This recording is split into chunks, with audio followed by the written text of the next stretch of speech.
ఇశ్రాయేలు ప్రజలకు వచ్చినటువంటి పరీక్ష.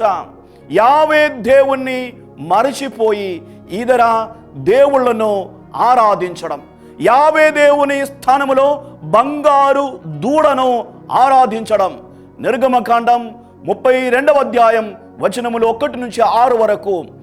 మోషే యావే దేవుని సన్నిధి నుండి తిరిగి రావడం ఆలస్యమైనప్పుడు వారు బంగారు దూడను చేసి ఆ బంగారు దూడను పూజించారు. ఈ విధముగా యావే దేవుణ్ణి వారు వ్యతిరేకించారు, బంగారు దూడను ఆరాధించారు.